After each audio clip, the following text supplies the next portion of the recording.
अरब की एक हिकायत है कि एक आदमी की दुकान मुकम्मल तौर पर जलकर राख हो गई और सिर्फ दीवारें जलती रह गईं। जब आग बुझाई गई तो लोग उसके इर्द गिर्द जमा हो गए ताकि उसकी तसल्ली दें।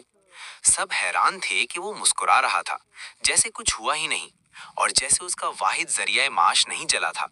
लोगों ने उससे पूछा, अबू अब्दुल्ला, तुम्हें क्या हुआ है? हम आपको मुस्कुराते हुए देख रहे हैं, हालांकि आप पर बड़ी मुसीबत आई है। क्या आपने अपना दिमाग खो दिया है?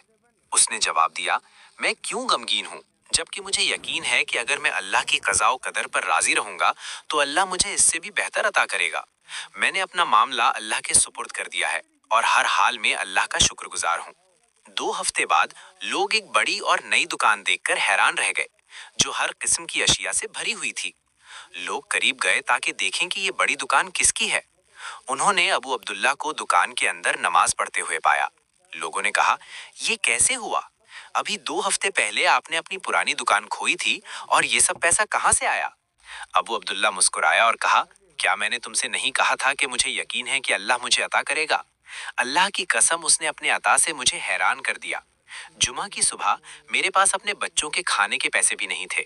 मेरी बीवी ने कहा कि वो अपनी बहन से कर्ज लेने जा रही है। वो गई और 1 मिनट के बाद कुछ पैसे लेकर वापस आ गई।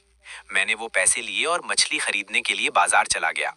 मैंने एक मछेरे को एक छोटी सी मछली हाथ में लिए देखा। वो लोगों से 200 दिनार में उसे खरीदने के लिए इल्तिजा कर रहा था। ये कीमत मछली के लिए मुनासिब नहीं थी और कुछ लोग सिर्फ 50 दिनार दे रहे थे। मैं उसके करीब गया और पूछा, आप इसको इतनी ज्यादा कीमत में क्यों बेच रहे हैं? उसने जवाब दिया, मेरी बेटी बीमार है और मैंने समुंदर से सिर्फ ये मछली हासिल की है और मुझे इस पैसे की पूरी जरूरत है ताकि मैं मुकम्मल दवा खरीद सकूं। मैं उसके हाल और हालात पर अफसोस किया और कहा, मैं इसे अल्लाह की राह में सदके के तौर पर ले लूंगा। मैंने उसे 200 दिनार दिए और मछली ले ली। फिर मैं घर वापस आया और अपनी बीवी से उसे तैयार करने को कहा। फिर मैं जुमा की नमाज पढ़ने गया। जब मैं मस्जिद से वापस आया तो मेरी बीवी ने कहा, देखो मछली के पेट में क्या मिला। ये 9 खूबसूरत पत्थर हैं। मैंने उन्हें देखा और कहा, वाकई ये खूबसूरत है, हम इन्हें संभाल कर रखेंगे। 2 दिन बाद मेरी बेटी और उसका शौहर हमें मिलने आए। मैंने वो पत्थर निकाले और अपने दामाद को दिखाए।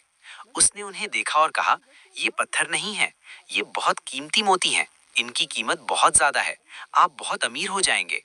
मेरे दामाद ने ताजरों और माहिरीन से राब्ता किया और मैं यकीन नहीं कर सकता था, वो उन्हें खरीदने के लिए मुकाबला कर रहे थे। मैंने सिर्फ 3 बेचे और 6 मोती बाकी रखे। अल्लाह ने मेरी मदद की और मुझे जो कुछ खोया था उसका एवज दिया। अगले दिन मैं मछेरे को तलाश करने बाजार गया ताकि अल्लाह के फजल से उसे भी कुछ दे सकूं, लेकिन मैंने उसे नहीं पाया। जब भी मछली वालों से उसके बारे में पूछा तो किसी ने कहा कि यहाँ ऐसे किसी शख्स को नहीं जानते। तब मैंने समझा कि वो अल्लाह की तरफ से एक तोहफा था जो उस आदमी की शक्ल में आया था। जब आपका अल्लाह पर भरोसा सच्चा होता है तो वो आपको अता और खुशियों से हैरान कर देता है और ऐसी जगह से रिस्क देता है जहां से आपने कभी सोचा भी नहीं होता। आप हर हाल में अल्लाह पर भरोसा रखें।